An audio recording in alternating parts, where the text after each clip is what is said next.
Hi hello family, ಎಲ್ಲರಿಗೂ ಅಮ್ಮಾಸ್ ಕೈರುಚಿ ಚಾನಲ್ಗೆ ಸ್ವಾಗತ. ನಾನಿವತ್ತು ತುಂಬ ಡಿಫ್ರೆಂಟ್ ಆಗಿರುವಂತಹ ಒಂದು ಬ್ರೇಕ್ಫಾಸ್ಟ್ ರೆಸಿಪಿನ ತೋರಿಸ್ತಾ ಇದ್ದೀನಿ. ಅದೇ ಪ್ಲೇನ್ ಕುಷ್ಕಾ ರೆಸಿಪಿ. ಇದಕ್ಕೆ ನಾವು ಮಸಾಲೆ ಹೆಚ್ಚಿಗೆ ಬಳಸಿಲ್ಲ, ಹಾಗೆ ತುಂಬ ಡಿಫ್ರೆಂಟಾಗಿ ಮಾಡಿದ್ದೀವಿ. ಏನು ತರಕಾರಿ ಹಾಕ್ದೇ ಮಾಡಿದ್ದೀವಿ ಅಂತಲೇ ಹೇಳ್ಬೋದು. ಯಾವಾಗ್ಲೂ ಬರೀ ಪಲಾವು ಅಥವಾ ಟೊಮೆಟೊ ಬಾತು, ಮಸಾಲ ಬಾತು ಇದೇ ಥರ ತಿಂದು ಬೇಜಾರಾಗಿದ್ದರೆ ಖಂಡಿತವಾಗ್ಲೂ ನೀವು ಈ ರೀತಿ ಒಂದು ಸಲ ಟ್ರೈ ಮಾಡಿ ನೋಡಿ. ತುಂಬ ರುಚಿಯಾಗಿ ಬರುತ್ತೆ ಅಂತಲೇ ಹೇಳ್ತೀನಿ. ಮಾಡೋದು ಕೂಡ ತುಂಬ ಸುಲಭವಾಗಿ ಮಾಡ್ಕೋಬೋದು. ರುಚಿನೂ ಕೂಡ ತುಂಬ ಡಿಫ್ರೆಂಟಾಗಿರುತ್ತೆ. ಇಲ್ಲಿವರೆಗೂ ನೀವು ಈ ರೀತಿಯಾಗಿ ಕುಷ್ಕಾ ರೆಸಿಪಿ ತಿಂದಿರೋದಕ್ಕೆ ಸಾಧ್ಯನೇ ಇಲ್ಲ. ಅಷ್ಟು ಚೆನ್ನಾಗಿರುತ್ತೆ, ಅಷ್ಟು ಮೈಲ್ಡಾಗಿರುತ್ತೆ. ಮಸಾಲೆನೂ ಕೂಡ ಹೆಚ್ಚಿಗೆ ಇರಲ್ಲ.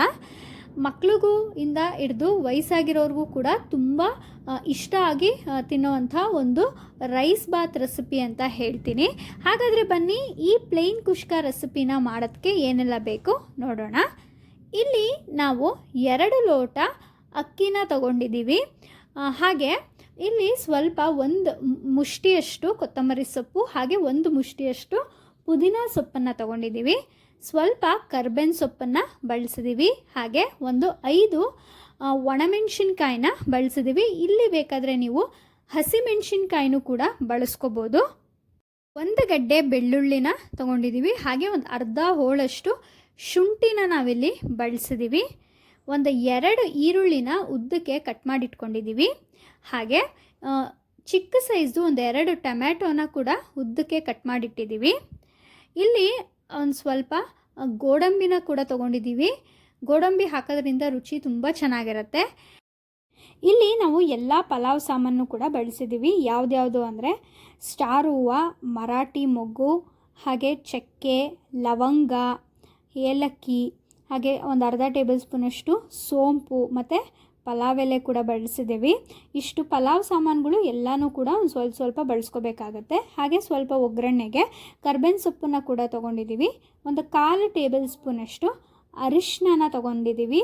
ಹಾಗೆ ರುಚಿಗೆ ತಕ್ಕಷ್ಟು ಉಪ್ಪು ಮತ್ತು ಇಲ್ಲಿ ಸ್ವಲ್ಪ ಇಂಗನ್ನು ಕೂಡ ಬಳಸ್ಕೊತಾ ಇದ್ದೀವಿ. ಇಂಗು ಬಂದು ಆಪ್ಷನಲ್, ನಿಮ್ಮ ಹತ್ರ ಇದ್ದರೆ ಬಳಸ್ಕೊಳ್ಳಿ. ಹಾಗೆ ಸ್ವಲ್ಪ ಎಣ್ಣೆನ ಬಳಸಿದ್ದೀವಿ. ಇಷ್ಟು ಪದಾರ್ಥಗಳು ನಮಗೆ ಬೇಕಾಗತ್ತೆ. ಈಗ ಮೊದಲಿಗೆ ಹೇಗೆ ಮಾಡೋದು ಅಂತ ನೋಡೋಣ.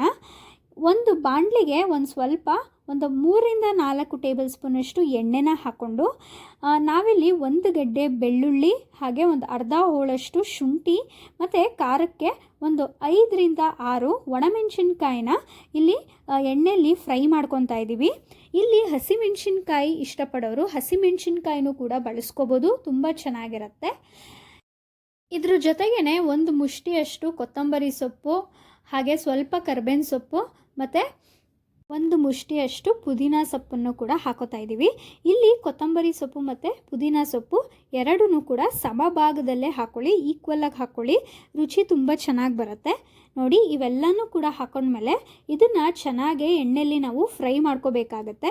ಇಲ್ಲಿ ನಾವು ಇದನ್ನು ಫ್ರೈ ಮಾಡ್ಕೊತಾ ಇರೋದು ಬಂದು ಮಸಾಲೆ ರೆಡಿ ಮಾಡ್ಕೊಳ್ಳೋಕ್ಕೋಸ್ಕರ, ಮಸಾಲೆನ ರುಬ್ಕೊಳ್ಳೋಕ್ಕೋಸ್ಕರ ಇವೆಲ್ಲನೂ ಕೂಡ ನಾವು ಫ್ರೈ ಮಾಡ್ಕೋತಾ ಇದ್ದೀವಿ. ಒಂದು ಡಿಫ್ರೆಂಟಾಗಿರುವಂಥ ಒಂದು ಮಸಾಲೆ ಘಮ ಬರುತ್ತೆ ಅಂತಲೇ ಹೇಳ್ಬೋದು ನೋಡಿ. ಇದೀಗ ತಣ್ಣಗಾದಮೇಲೆ ಮಿಕ್ಸಿನಲ್ಲಿ ರುಬ್ಬಿ ನಾವಿಲ್ಲಿ ಮಸಾಲೆ ಪೇಸ್ಟ್ನ ರೆಡಿ ಮಾಡಿ ಇಟ್ಕೊಂಡಿದ್ದೀವಿ. ಈಗ ಅದನ್ನು ಸೈಡ್ಗೆ ಇಟ್ಕೊಳ್ಳೋಣ. ಈಗ ಒಂದು ಕುಕ್ಕರ್ಗೆ ನಾವಿಲ್ಲಿ ಒಂದು 7ರಿಂದ 8 ಟೇಬಲ್ ಸ್ಪೂನಷ್ಟು ಎಣ್ಣೆನ ಬಳಸ್ಕೊತಾ ಇದ್ದೀವಿ. ಇಲ್ಲಿ ತುಪ್ಪ ಇಷ್ಟಪಡೋರು ಒಂದು 4ರಿಂದ 5 ಟೇಬಲ್ ಸ್ಪೂನಷ್ಟು ಎಣ್ಣೆ ಹಾಕ್ಕೊಂಡು 1-2 ಟೇಬಲ್ ಸ್ಪೂನಷ್ಟು ತುಪ್ಪ ಕೂಡ ಬಳಸ್ಕೋಬೋದು. ರುಚಿ ತುಂಬ ಚೆನ್ನಾಗಿರುತ್ತೆ, ಆದರೆ ನಾವಿಲ್ಲಿ ಬಳಸಿಲ್ಲ. ಇಷ್ಟ ಆಗೋರು ಬಳಸ್ಕೋಬೋದು. ಎಣ್ಣೆ ಸ್ವಲ್ಪ ಬಿಸಿ ಆದಮೇಲೆ ಒಗ್ಗರಣೆಗೆ ನಾವಿಲ್ಲಿ ಎಲ್ಲ ಪಲಾವ್ ಸಾಮಾನು ಕೂಡ ಇಂಗ್ರೀಡಿಯೆಂಟ್ಸ್ನಲ್ಲಿ ಏನೆಲ್ಲ ತೋರಿಸಿದ್ವಲ್ಲ ಅವೆಲ್ಲನೂ ಕೂಡ ಹಾಕೋತಾ ಇದ್ದೀವಿ. ಇದ್ರ ಜೊತೆಗೆ ಸ್ವಲ್ಪ ಕರ್ಬೇವಿನ ಸೊಪ್ಪನ್ನು ಕೂಡ ಹಾಕೋತಾ ಇದ್ದೀವಿ. ಹಾಗೆ 2 ಉದ್ದಕ್ಕೆ ಕಟ್ ಮಾಡಿ ಇಟ್ಕೊಂಡಿರುವಂಥ ಈರುಳ್ಳಿ ಸ್ಲೈಸ್ನು ಕೂಡ ಹಾಕ್ಕೊಂಡು ಚೆನ್ನಾಗೆ ಫ್ರೈ ಮಾಡ್ಕೊತಾ ಇದ್ದೀವಿ. ಇಲ್ಲಿ ಈರುಳ್ಳಿ ಸ್ವಲ್ಪ ಕೆಂಪಗಾಗೋವರೆಗೂ, ಬಣ್ಣ ಸ್ವಲ್ಪ ಚೇಂಜ್ ಆಗೋವರೆಗೂ ಕೂಡ ಎಣ್ಣೆಯಲ್ಲಿ ಸ್ವಲ್ಪ ಚೆನ್ನಾಗೆ ಫ್ರೈ ಮಾಡ್ಕೊಬೇಕಾಗತ್ತೆ. ಈಗ ನಾವು ಇದಕ್ಕೆ ಒಂದು 1/4 ಟೇಬಲ್ ಸ್ಪೂನಷ್ಟು ಹಿಂಗನ್ನು ಹಾಕೋತಾ ಇದ್ದೀವಿ. ಹಿಂಗೆ ಹಾಕೊಳ್ಳೋದ್ರಿಂದ ಘಮನೂ ಕೂಡ ತುಂಬ ಚೆನ್ನಾಗಿರುತ್ತೆ, ಹಾಗೆ ನಮ್ಮ ಜೀರ್ಣಶಕ್ತಿಗೆ ತುಂಬ ಸಹಾಯ ಮಾಡುತ್ತೆ. ಇಂಗು ಆದಷ್ಟು ನೀವು ಮಾಡೋವಂಥ ಎಲ್ಲ ಅಡುಗೆಗಳಲ್ಲೂ ಕೂಡ ಇಂಗನ್ನು ಬಳಸೋದನ್ನ ಅಭ್ಯಾಸ ಮಾಡ್ಕೊಳ್ಳಿ, ತುಂಬ ಚೆನ್ನಾಗಿರುತ್ತೆ. ಹಾಗೆ ಈಗ ನೋಡ್ತಾ ಇರ್ಬೋದು, ಈರುಳ್ಳಿ ಸ್ವಲ್ಪ ಎಣ್ಣೆಯಲ್ಲಿ ಚೆನ್ನಾಗೆ ಫ್ರೈ ಆಗಿದೆ. ಈರುಳ್ಳಿ ಸ್ವಲ್ಪ ಚೆನ್ನಾಗೆ ಫ್ರೈ ಆದಮೇಲೆ ನಾವು ರುಬ್ಬಿ ರೆಡಿ ಮಾಡ್ಕೊಂಡು ಇಟ್ಕೊಂಡಿರುವಂಥ ಮಸಾಲನ ನಾವಿಲ್ಲಿ ಹಾಕೋತಾ ಇದ್ದೀವಿ. ಮಸಾಲ ಹಾಕೊಂಡ್ಮೇಲೆ ಇದನ್ನು ಕೂಡ ಸ್ವಲ್ಪ ಚೆನ್ನಾಗಿ ಫ್ರೈ ಮಾಡ್ಕೋಬೇಕು. ಮಸಾಲೆನಲ್ಲಿ ಇರುವಂಥ ಒಂದು ಹಸಿ ಸ್ಮೆಲ್ಲು ಹೋಗೋವರೆಗೂ ಕೂಡ ಒಂದು 5 ನಿಮಿಷಗಳ ಕಾಲ ಅದು ಸ್ವಲ್ಪ ಎಣ್ಣೆ ಬಿಟ್ಕೊಳ್ಳೋ ತನಕ, ಮಸಾಲೆ ಎಣ್ಣೆ ಬಿಟ್ಕೊಳ್ಳೋ ತನಕನೂ ಕೂಡ ಚೆನ್ನಾಗೆ ಫ್ರೈ ಮಾಡ್ಕೋತಾ ಇದ್ದೀವಿ. ಅದಾದಮೇಲೆ ಒಂದು 2 ಮೀಡಿಯಮ್ ಸೈಜ್ ಟೊಮ್ಯಾಟೋನ ಉದ್ದುದ್ದಕ್ಕೆ ಕಟ್ ಮಾಡಿಕೊಂಡು ಹಾಕೊತಾ ಇದ್ದೀವಿ. ಅದನ್ನು ಹಾಕ್ಕೊಂಡು ಚೆನ್ನಾಗೆ ಫ್ರೈ ಮಾಡಬೇಕು. ಟೊಮ್ಯಾಟೊ ಸ್ವಲ್ಪ ಚೆನ್ನಾಗೆ ಬೇಯಬೇಕು. ಆದ್ದರಿಂದ ನಾವಿಲ್ಲಿ ಒಂದು ಸ್ವಲ್ಪ ಉಪ್ಪನ್ನು ಹಾಕೋತಾ ಇದ್ದೀವಿ. ಉಪ್ಪನ್ನು ಹಾಕಿದ್ಮೇಲೆ ಇದನ್ನು ಸ್ವಲ್ಪ ಕ್ಲೀನಾಗಿ ಮಿಕ್ಸ್ ಮಾಡಿ ಒಂದು 5 ನಿಮಿಷ ಒಂದು ತಟ್ಟೆ ಮುಚ್ಚಿಬಿಟ್ಟು ಬಿಡೋಣ. ಅಷ್ಟರಲ್ಲಿ ಟೊಮೆಟೊ ಕ್ಲೀನಾಗಿ ಬೆಂದಿರುತ್ತೆ. ಟೊಮೆಟೊ ಹಾಕಿದ್ಮೇಲೆ ಉಪ್ಪು ಹಾಕೊಳ್ಳೋದ್ರಿಂದ ಟೊಮೆಟೊ ಸ್ವಲ್ಪ ಬೇಗ ಬೇಯುತ್ತೆ. ಆ ಕಾರಣಕ್ಕೋಸ್ಕರ ನಾವು ಉಪ್ಪನ್ನು ಹಾಕ್ಕೊಂಡು ಒಂದು ತಟ್ಟೆ ಒಂದು 5 ನಿಮಿಷ ಮುಚ್ಚಿಟ್ರೆ ಟೊಮೆಟೊ ಬೇಗ ಬೆಂದೋಗ್ಬಿಡುತ್ತೆ. ನೋಡಿ, ಈಗ ಟೊಮೆಟೊ ಸ್ವಲ್ಪ ಚೆನ್ನಾಗಿ ಬೆಂದಿದೆ. ಈಗ ಇದಕ್ಕೆ ಒಂದು 1/4 ಟೇಬಲ್ ಸ್ಪೂನಷ್ಟು ಅರಿಶಿನ ಹಾಗೆ ಒಂದು ಸ್ವಲ್ಪ ಗೋಡಂಬಿನ ಹಾಕೋತಾ ಇದ್ದೀವಿ. ಗೋಡಂಬಿ ನಿಮ್ಗೆ ಎಷ್ಟು ಬೇಕೋ ಅಷ್ಟು ಹಾಕ್ಕೋಬೋದು, ರುಚಿ ತುಂಬ ಚೆನ್ನಾಗಿರುತ್ತೆ. ನೋಡಿ, ಈಗ ಒಂದು ತಟ್ಟೆ ಮುಚ್ಚಿಬಿಟ್ಟು ಇದನ್ನೊಂದು 5 ನಿಮಿಷ ಬಿಡಬೇಕಾಗತ್ತೆ. ಇಲ್ಲಿ ಗೋಡಂಬಿ ಹಾಕೊಳ್ಳೋದ್ರಿಂದ ಮಧ್ಯದಲ್ಲಿ ನಾವು ತಿನ್ನಬೇಕಾದ್ರೆ ಗೋಡಂಬಿ ಬಾಯಿಗೆ ಸಿಗೋದ್ರಿಂದ ಅದರ ರುಚಿನೇ ಬೇರೆ ಅಂತಲೇ ಹೇಳ್ಬೋದು, ತುಂಬ ಚೆನ್ನಾಗಿ ಅನಿಸುತ್ತೆ.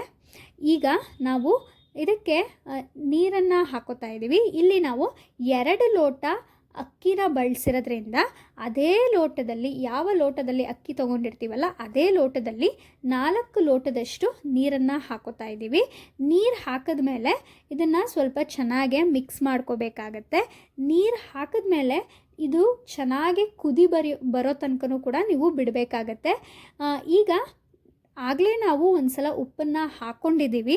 ನೀವು ರುಚಿ ನೋಡಿಕೊಂಡು, ಉಪ್ಪು ಖಾರ ರುಚಿ ನೋಡಿಕೊಂಡು ನಿಮಗೆ ಉಪ್ಪು ಕಡಿಮೆ ಆಗಿದರೆ ಉಪ್ಪನ್ನು ಹಾಕ್ಕೊಳ್ಳಿ.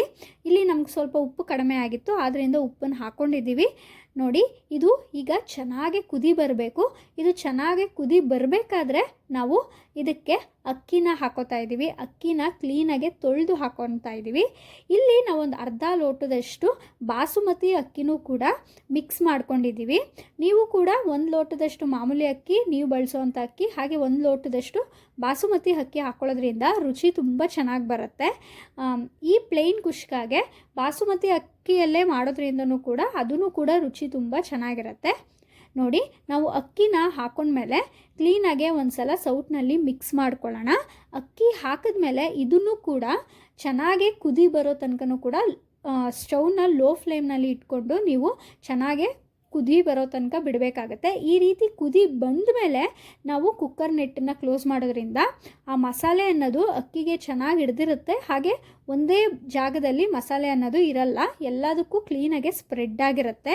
ಆದ್ದರಿಂದ ಅಕ್ಕಿ ಹಾಕಿದ್ಮೇಲೆ ಚೆನ್ನಾಗಿ ಕುದಿ ಬರಬೇಕಾದ್ರೆ 1-2 ಸಲ ಕ್ಲೀನಾಗೆ ಸೌಟ್ನಲ್ಲಿ ಮಿಕ್ಸ್ ಮಾಡಿ ಅದಾದಮೇಲೆ ನಾವು ಯಾವಾಗಲೂ ಕೂಡ ನಾವು ಕುಕ್ಕರ್ ನಿಟ್ಟನ್ನು ಕ್ಲೋಸ್ ಮಾಡಬೇಕು. ನೋಡಿ, ನಾವಿವಾಗ ಕುಕ್ಕರ್ನ ಕ್ಲೋಸ್ ಮಾಡಿದ್ದೀವಿ. ಈಗ ನಾವು ಒಂದು 2 ವಿಷಿಲ್ ಬರೋವರೆಗೂ ಕೂಡ ಕುಕ್ಕರ್ನ ಕೂಗಿಸ್ಕೋಬೇಕಾಗತ್ತೆ. ಇದು ಒಂದು 2 ವಿಷಿಲ್ ಬರೋವರೆಗೂ ಕೂಡ ಹಾಗೆ ಬಿಡೋಣ. ನೋಡಿ, ಈಗ 2 ವಿಷಿಲ್ ಬಂದಿದೆ. ಈಗ ಕುಕ್ಕರ್ ಮುಚ್ಚಳನ ಓಪನ್ ಮಾಡ್ತಾ ಇದ್ದೀವಿ. ನೋಡ್ತಾ ಇರ್ಬೋದು, ನೀವು ಕೂಡ ಗಾಳಿ ಹೋಗಿದೆಯಾ ಅಂತ ಕ್ಲೀನಾಗಿ ನೋಡಿಕೊಂಡು ಹುಷಾರಾಗಿ ಕುಕ್ಕರ್ನ ಓಪನ್ ಮಾಡ್ಕೊಳ್ಳಿ. ನೋಡಿ, ಎಷ್ಟು ಚೆನ್ನಾಗಿ, ಎಷ್ಟು ಉಡುಡಿಯಾಗಿ ಆಗಿದೆ ಅನ್ನೋದು. ಇದನ್ನು ಈಗ ಕ್ಲೀನಾಗೆ ಸೌಟನ್ನ ಬಳಸ್ಕೊಂಡು ಒಂದು 2 ನಿಮಿಷ ಕ್ಲೀನಾಗೆ ಮಿಕ್ಸ್ ಮಾಡಿಕೊಂಡ್ರೆ ಆಗೋಯಿತು. ತುಂಬ ರುಚಿಯಾಗಿರುವಂಥ ಒಂದು ಪ್ಲೇನ್ ಕುಷ್ಕಾ ರೆಸಿಪಿ ರೆಡಿಯಾಗಿ ಹೋಗುತ್ತೆ. ತುಂಬ ಮೈಲ್ಡಾಗಿರುತ್ತೆ, ತುಂಬ ಡಿಫ್ರೆಂಟಾಗಿರುತ್ತೆ. ಇದನ್ನು ನೀವು ಮೊಸರು ಬಜ್ಜಿ ಜೊತೆಗೆ ಸರ್ವ್ ಮಾಡ್ಕೋಬೋದು. ಹಾಗೆ ಇದನ್ನು ತಿನ್ನೋದಕ್ಕೂ ಕೂಡ ಅಷ್ಟು ಚೆನ್ನಾಗಿರುತ್ತೆ. ಮಾಡ್ಕೊಳ್ಳೋದಕ್ಕೂ ಕೂಡ ತುಂಬ ಸುಲಭವಾಗಿ ಆರಾಮಾಗಿ ನಾವು ತೋರಿಸಿರೋ ಥರ ಮಾಡ್ಕೋಬೋದು. ಏನೂ ಒಂದು ಹೆಚ್ಚಿಗೆ ಮಸಾಲೆನ ಬಳಸ್ದಂಗೆ ತುಂಬ ಈಸಿಯಾಗಿ ಸಿಂಪಲ್ಲಾಗಿ ಮಾಡ್ಕೊಳ್ಳೋವಂಥ ಒಂದು ಬ್ರೇಕ್ಫಾಸ್ಟ್ ರೆಸಿಪಿ. ಯಾವಾಗಲೂ ನೀವು ಒಂದೇ ಥರ ಟೊಮ್ಯಾಟೊ ಬಾತ್ ಆಗಿರ್ಬೋದು, ಪಲಾವ್ ಆಗಿರ್ಬೋದು, ಇದೇ ಥರ ತಿಂದು ಬೇಜಾರಾಗಿರುತ್ತೆ ಖಂಡಿತವಾಗ್ಲೂ. ಅಂಥ ಸಮಯದಲ್ಲಿ ಏನಾದರೂ ರೈಸ್ನ ಬಳಸ್ಕೊಂಡು ಡಿಫ್ರೆಂಟಾಗಿ ಲಂಚ್ ಬಾಕ್ಸ್ ರೆಸಿಪಿನ ಪ್ರಿಪೇರ್ ಮಾಡಬೇಕು ಅನ್ನೋರು, ಅಥವಾ ಬೆಳಗ್ಗೆ ಹೊತ್ತು ಎದ್ದು ಏನು ಅಡುಗೆ ನಾಷ್ಟ ಮಾಡಬೇಕು ಅಂತ ತಲೆ ಓಡದೇ ಇರೋವಂಥ ಸಮಯದಲ್ಲಿ ಖಂಡಿತವಾಗ್ಲೂ ನೀವು ಈ ರೆಸಿಪಿನ ಟ್ರೈ ಮಾಡ್ಬೋದು ಅಂತ ಹೇಳ್ತೀನಿ. ಅಷ್ಟು ರುಚಿಯಾಗಿ ಬರುತ್ತೆ. ಒಂದು ಸಲ ಟ್ರೈ ಮಾಡಿ ತಿಂದು ನೋಡಿ, ಆಮೇಲೆ ನೀವೇ ತುಂಬ ಇಷ್ಟಪಡ್ತೀರಾ. ಈ ರೆಸಿಪಿ ನಿಮಗೆಲ್ಲ ಇಷ್ಟ ಆಗಿದೆ ಅಂತ ಭಾವಿಸ್ತೀನಿ. ಇಷ್ಟ ಆಗಿದರೆ ಅಮ್ಮಾಸ್ ಕೈ ರುಚಿ ಚಾನಲ್ನ ಸಬ್ಸ್ಕ್ರೈಬ್ ಮಾಡ್ಕೊಳ್ಳಿ. ಹಾಗೆ ಲೈಕ್, ಶೇರ್, ಕಮೆಂಟ್ ಮಾಡಿ. ನಿಮ್ಮ ಫ್ಯಾಮಿಲಿ ಆ್ಯಂಡ್ ಫ್ರೆಂಡ್ಸ್ಗೂ ಕೂಡ ಈ ವಿಡಿಯೋನ ಶೇರ್ ಮಾಡಿ. ನೀವು ಕೂಡ ನಿಮ್ಮ ಮನೆಯಲ್ಲಿ ಟ್ರೈ ಮಾಡಿ ರೆಸಿಪಿ ಹೇಗೆ ಬಂತು ಅನ್ನೋದನ್ನ ನಮಗೆ ಕಮೆಂಟ್ ಮೂಲಕ ತಿಳಿಸಿ. ಈ ವಿಡಿಯೋ ನೋಡಿದ್ದಕ್ಕಾಗಿ ಎಲ್ಲರಿಗೂ ಧನ್ಯವಾದಗಳು.